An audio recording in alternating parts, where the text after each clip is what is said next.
Ooh. Hard on the brakes here. Oh, nearly hit that car. Wow.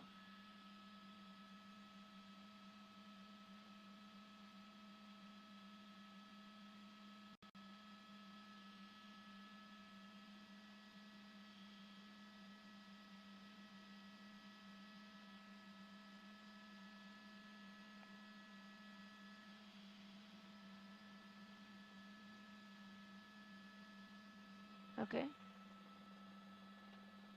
He's in the residential area now. Yeah, they're going to ditch it. Here we go. The passengers are out, and the driver is continuing. We're in Paramount.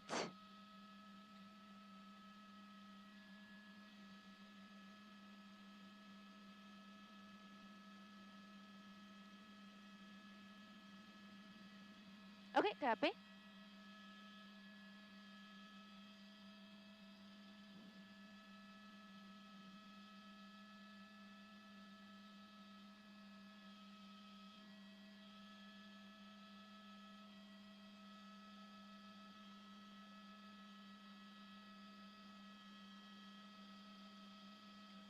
Oh, sparks flying.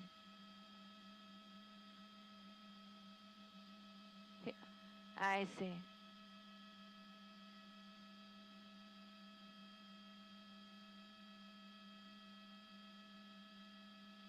Paramount.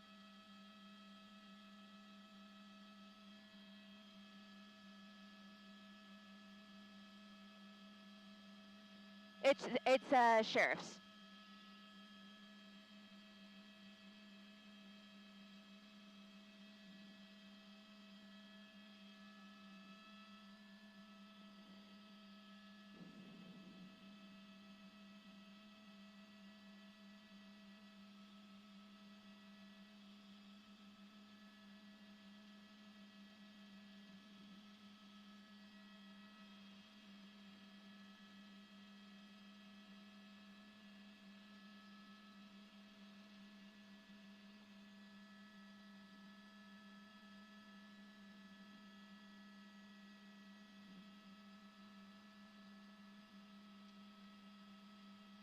Okay, copy.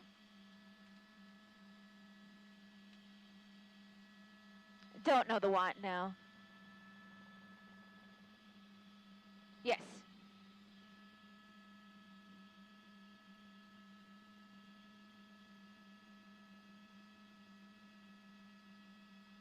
Okay.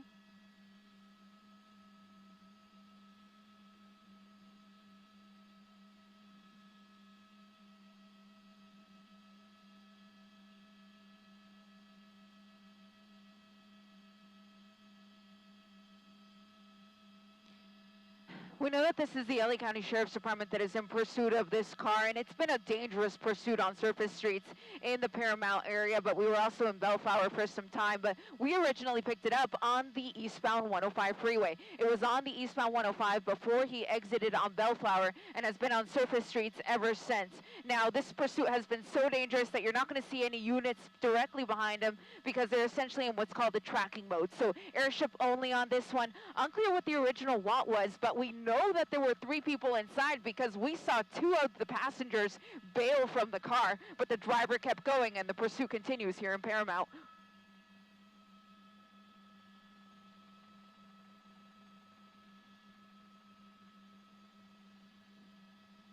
Yeah, this is Rosecrans and just passing over the freeway here. We're in the entering Compton actually. So we're entering Compton now, and again, you're not going to see any units behind the car because it's airship only on this one. Again, don't know what the original want was, but we know there were 3 people on board, and it has been extremely dangerous. He's ran every red light we've seen, barely misses hitting that pedestrian there as he makes that northbound turn now.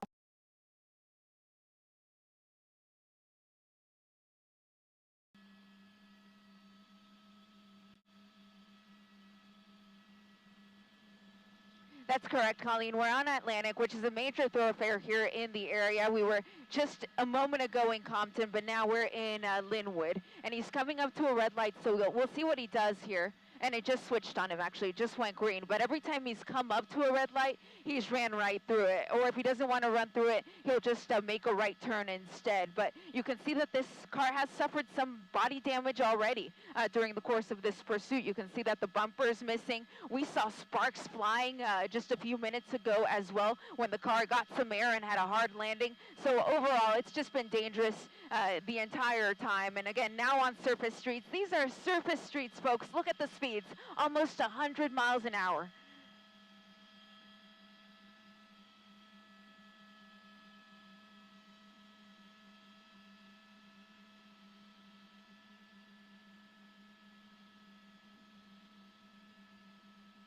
Yeah, and those two,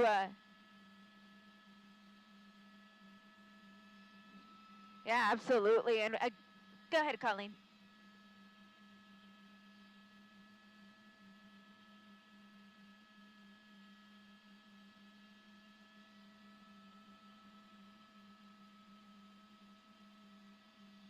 Yeah, let me widen up so you can kind of get a better feel for it. But he's just making the turn here onto Imperial Highway from Atlantic.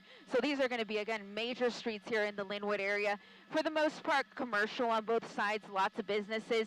But where he abandoned, or rather where his passengers abandoned him, that was a residential area. And it looks like now he may be hopping on the freeway. So if he does, he will be getting on the southbound 710 freeway from Imperial. We haven't seen him on the 710 freeway before. When he was on the freeway earlier, he was on the 105, so now on the 710 south.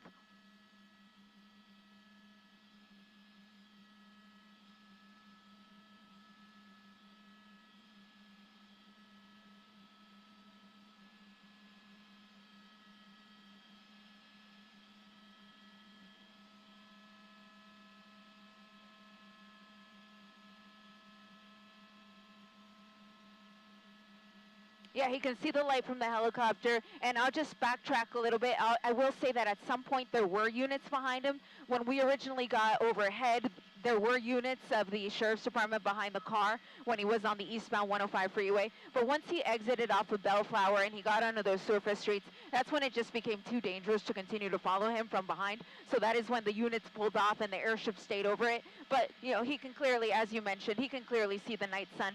So sometimes what the airship will do in these types of situations is they'll just turn the night sun off. And then hopefully the guy or gal behind the wheel will think that they are no longer being pursued, and they'll start to drive at more normal speeds. But for now, still continuing. Look at these speeds. Over 100 miles an hour here on the southbound 710 freeway.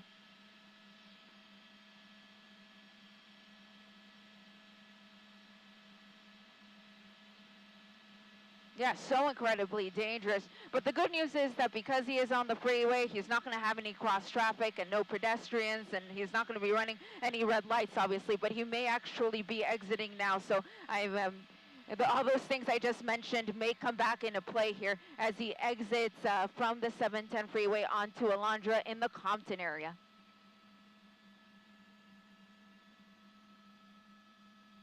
Yeah, so he's doing a U-turn there. And now he's going eastbound Alondra from the off-ramp here, going over the 710 freeway. And it looks like he's going to stick to streets here. So he had a chance to get back on the freeway there if he wanted to. I thought that's maybe why he was in the Paramount area.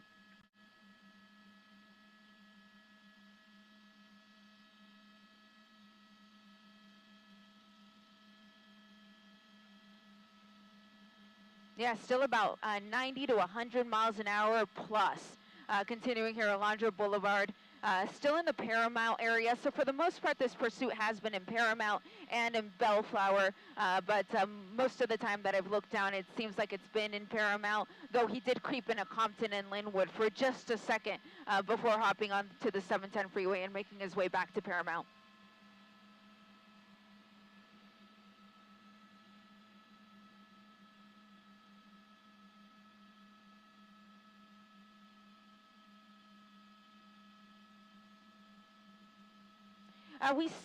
didn't see him collide with anything, even though there were a couple of close calls, but we never saw him actually crash into anything. So this could have been a situation where he already had the damage, or it happened prior to us arriving overhead. But you can actually see that he's down to just one headlight. So even the front bumper has some damage.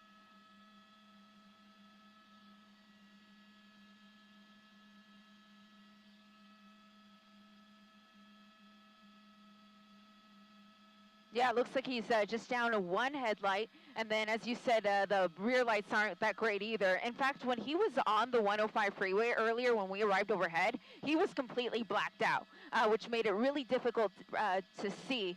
But now that he's on surface streets, at least he's got the headlights. And, of course, when he brakes, you can see the taillights. And we'll see what happens here as he comes up to the next light here. Barely misses hitting that car as he runs the red here on Alondra Boulevard in Paramount.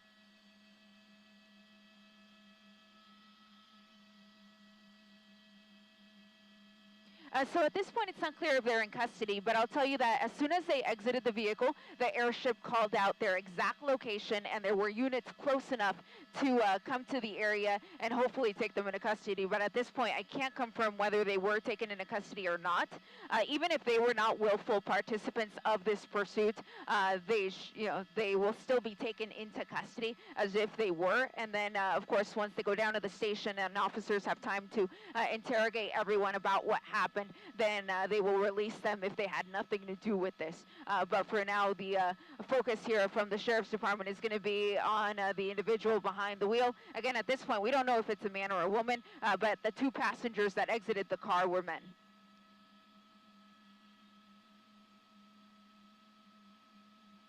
There very well could be an additional passenger or two. This type of car is going to fit at least 5 people. We saw 2 exit. We know there's one behind the wheel, so there possibly could be up to 2 more.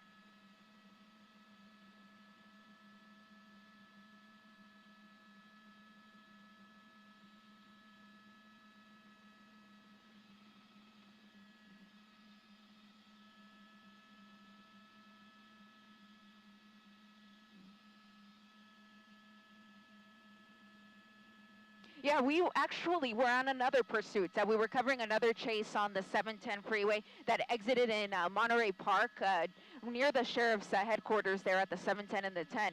So we were covering that pursuit, and then it was after that pursuit that my pilot, Jim Pollard, actually spotted some vehicles running with their lights and sirens on the 105 freeway. We came to check it out, and then that's when we learned that it was, in fact, a Sheriff's Department pursuit. And it wasn't on the freeway, though, for long before he exited on Bellflower Boulevard. And it's been on surface streets for the most part until he got on the 710, but making a U-turn here on Downey with Across the Flower. And there are the units. So those are the units that we were waiting to arrive on scene, and now they're going to get behind the car. Now, if they get behind the car, it's because they realize that the tracking mode is not working. Usually they will go into tracking mode to get the driver to slow down, but in this case, we've seen that clearly he's not slowing down for anyone or anything. So they have got really nothing to lose by getting behind him now, but he's entering the freeway, so that does change things a little bit, because then that means that the California Highway Patrol could take over the pursuit now.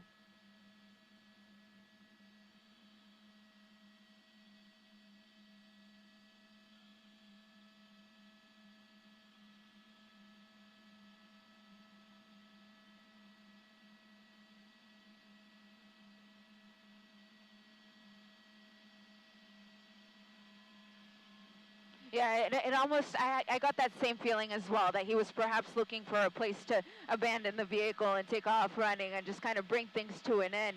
But once he saw those units, when he did that U-turn, I think it might have changed something in his mind, and he decided he was not ready to give up. And so for that reason, he is now back on the freeway. We're eastbound on the 91 freeway in the Long Beach area. So essentially, we are east of the 110 and west of the 710 along the 91 freeway, passing those slower moving cars, but really they're not that slow moving, though. Everyone else's freeway speeds. He's the one that's just outrageously fast compared to everybody else on the road.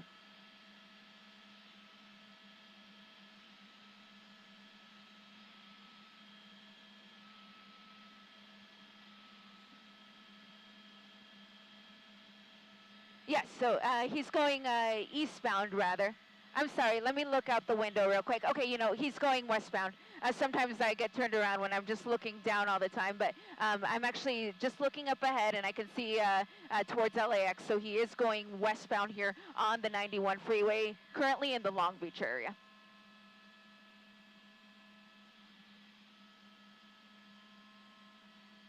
Let me widen out.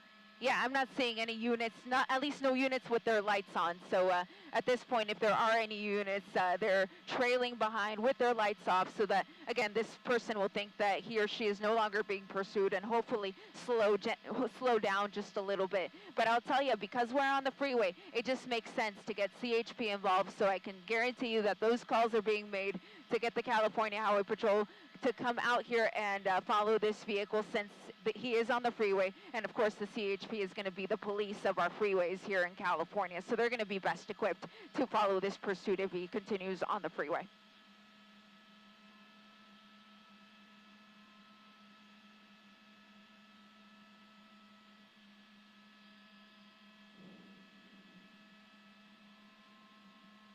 They actually haven't talked about it at all, and I think it's just because he has no rhyme or reason to his driving.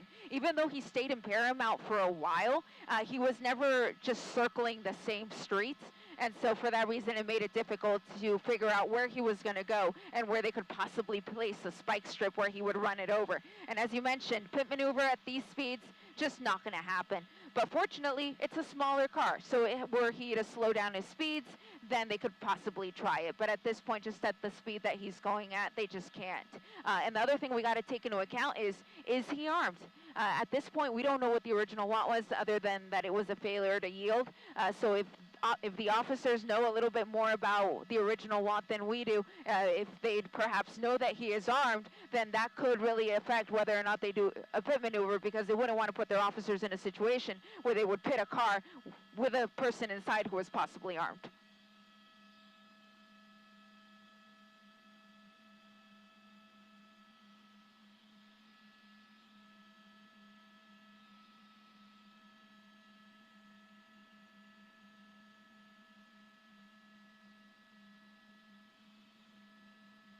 Yeah, he's still very fast. You see the speeds there, about almost 90 miles an hour here, and he's still westbound on the 91 freeway, so he's going to be coming up to the 10 freeway. I'm sorry, the 110 freeway, rather, the Harbor freeway. So at that point, essentially, the 91 comes to an end, and it just becomes a surface street at that point. So he could stick to that, or he could transition to either the northbound 110 or southbound 110, which he hasn't been on this entire time. He's really only been on the 105, the 710, or the 91.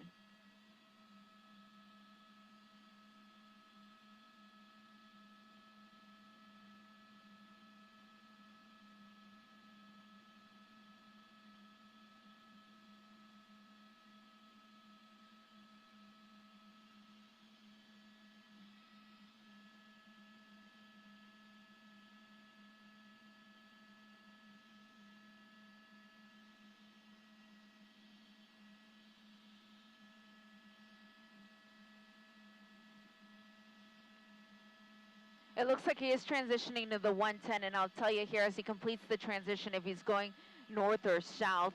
At this point, it appears that he's going to be going northbound on the 110 from the 91 freeway.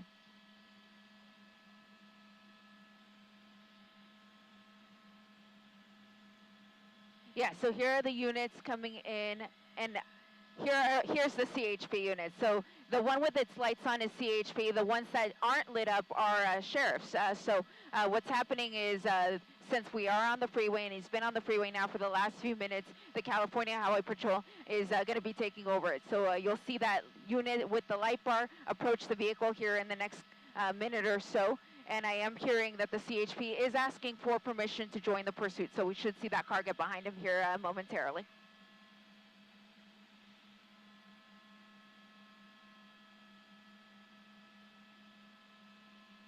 Yeah, so the 405 was just behind us, so he missed his chance to get on that, but he, as you mentioned, he could get on the 105. So we've seen him on the 105 before, and he seemed to be really familiar with that Bellflower, Paramount area, so I wouldn't be surprised if he picks up the 105 from here. Beyond that, he would essentially be stuck on the 110 because his next chance to transition to any other freeway would be the 10, and that doesn't come up until we get to just south of downtown.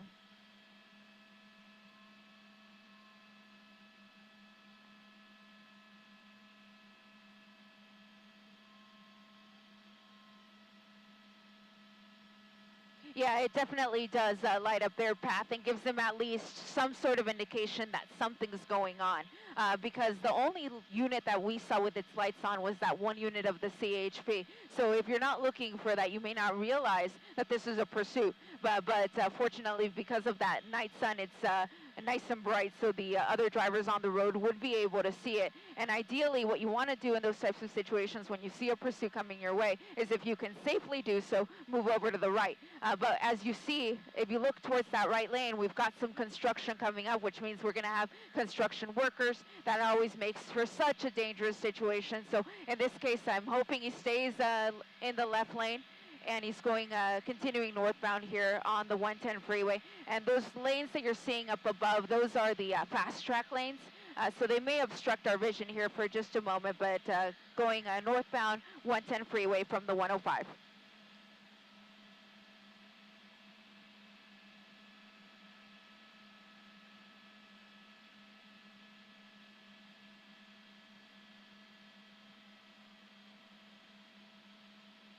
Yeah, exactly, because they know what the want is. That leads us to believe that they know exactly who's behind the wheel, which means that they were able to run the license plate and it would come back to the registered owner, likely the person that they were looking for in connection with that felony vandalism case out of Bellflower. Now, we don't have any of the exact details of that specific vandalism case, but I can tell you that it was the Sheriff's Department that initially tried to pull this person over, but they failed to yield, and the pursuit was on, and boy, was it on, over 110 miles an hour on the freeway. And at some point when he got into a residential area, he started slowing down. I thought everyone was going to get out of the car, but the driver stayed behind the wheel. The two male passengers got out, and the pursuit continued.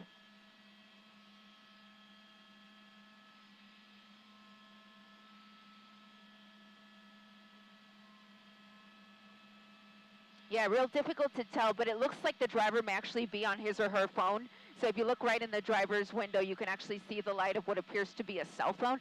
So perhaps texting with his buddies to figure out what they know. Obviously, he's being pursued. There's no question about that.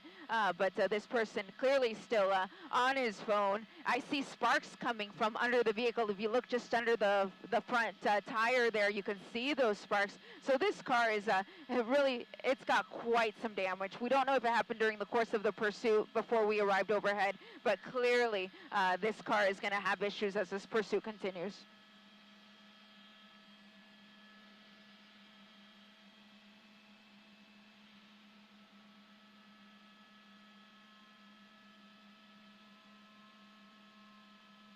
He really could, and that would just make for such a dangerous situation for his fellow drivers here on the northbound side of the 110 freeway. So we really hope it doesn't come to anything like that where he endangers the lives of other people. But it looks like he's actually getting in the carpool lanes, so that's why you see him on the elevated portion, is because he's in those fast track lanes.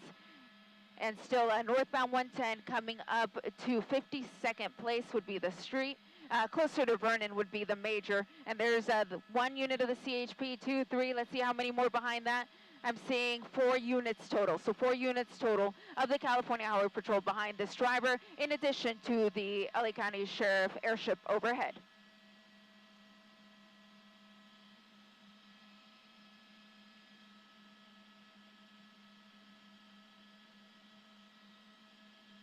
Yeah.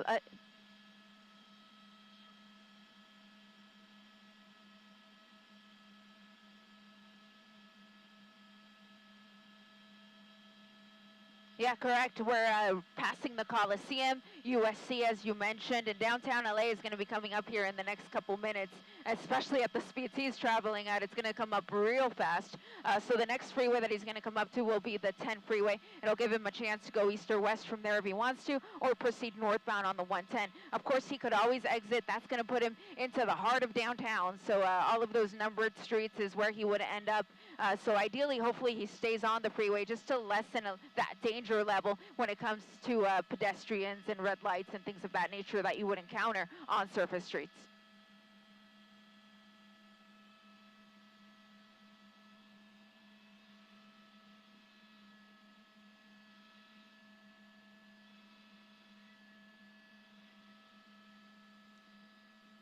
Yeah, it could have been someone joining the pursuit, or it could be somebody who was going to hang back a little bit to run a traffic break, perhaps. Or sometimes they do, oh, I'm seeing a little bit of smoke coming from the car there. I think you might have just been hard on the brakes there.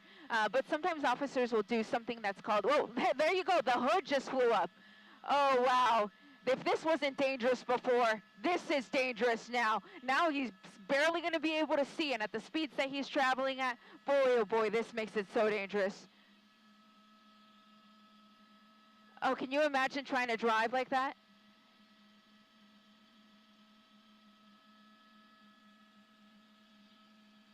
Yeah, so there's a Metro bus right ahead of him. We're going to lose him there for just a second, but here he comes out the other side. It looks like he's transitioning to the 10 freeway. So this looks like we're going to be going eastbound on the 10 freeway from the 110.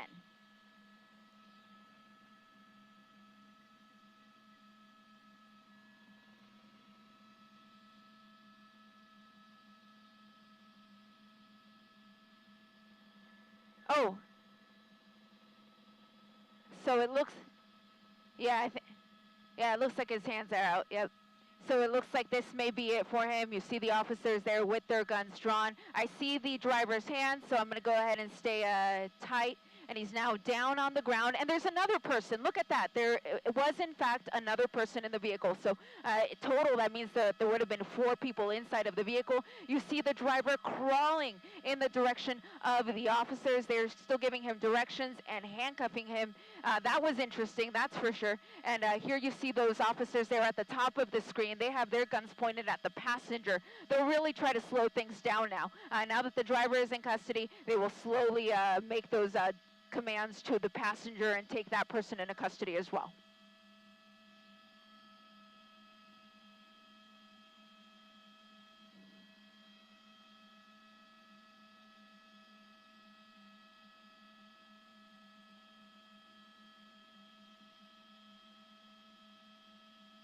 I can guarantee you that's not what they asked him to do, that's for sure. They would never ask him to approach in that manner, but that's what he decided to do, and it got him into custody, and nobody's hurt, so that's the good news. And the CHP officers now approaching the car. They just want to clear it, make sure nobody is inside. They'll pop open the trunk. Sometimes it takes them a moment to figure out where the button is for that. So once they do, they will pop the trunk open and make sure that nobody is hiding back there. And once that's all said and done, they'll be able to clear the freeway. Again, ending here, eastbound 10 freeway at Maple.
Cool.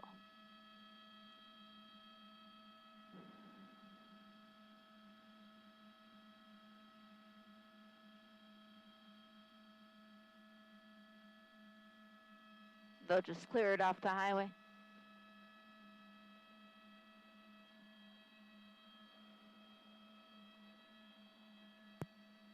Assignment desk from Alpha. Hey, Jack, just checking in. They're going to clear the car from the freeway and reopen everything here in about a minute or so.